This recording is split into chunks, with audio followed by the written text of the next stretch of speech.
Hello, Luke. It's 121 days until Hobbit. That's exciting.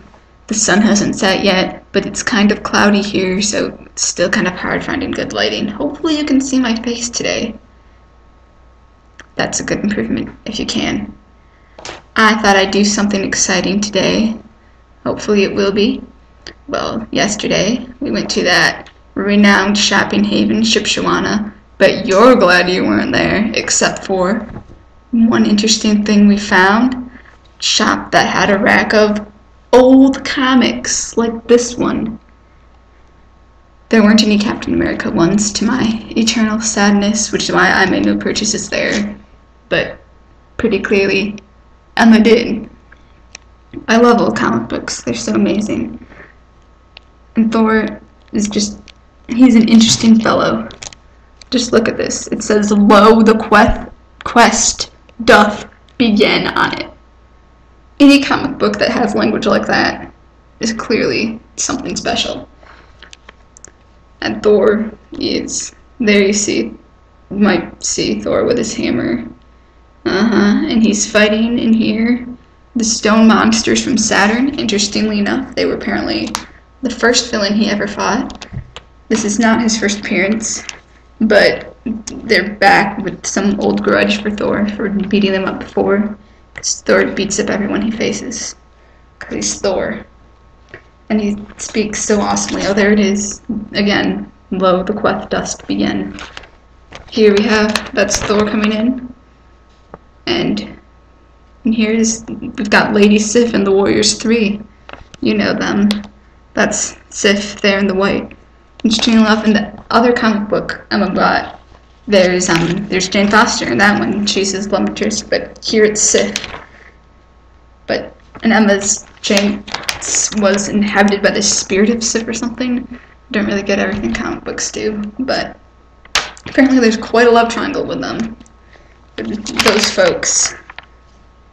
They say the most awesome things in this. I love the way they speak.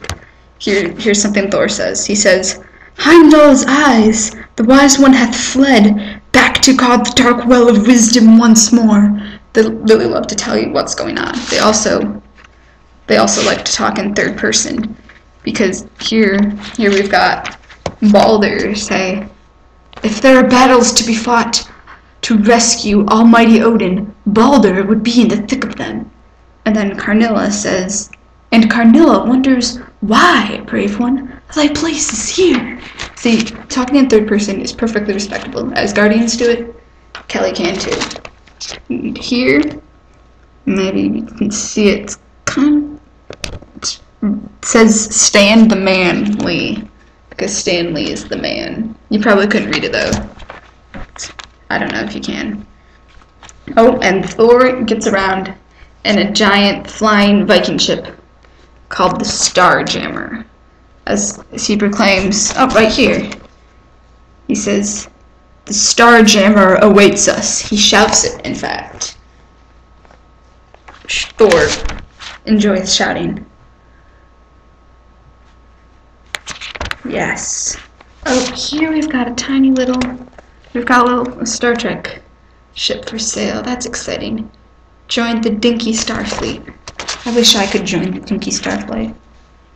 Here we have Thor fighting off a meteor storm in space with his hammer. That's exciting. I didn't know they had meteor showers in space, but they do. And Thor can fight them off with his hammer. He just throws it at them and they explode. That's what they do here. Oh, and here we've got him finally finding actual stone monsters of Saturn. He punches them a lot. And he throws his hammer. And oh no, it's got a big gun. It's apparently a gravity ray from his ship. It makes things gravity. Oh, he's gonna tell us what it does. "You are too late, little ones. Nothing that lives can defy the power of the gravitron, as it allowed us to nullify the gravity of our homeworld so that we might seek the stars, so it can magnify gravity's pull to unbearable proportions. A moment longer, and your own infinitely increased weight will pull you beneath the earth forever. This Gravitron does wonders, guy. Yeah. I'm not like a physics person. Maybe you know how that works better. You can tell me. You can tell me what you think about the Gravitron. Engineer man. But Thor resists the powers of the Gravitron. He forces himself up against this unbearable pressure. And he throws his hammer. Wham! At those Saturnian stone giants. He defeats them because he's Thor.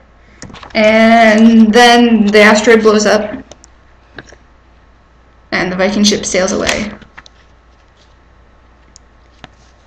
That's what Thor does.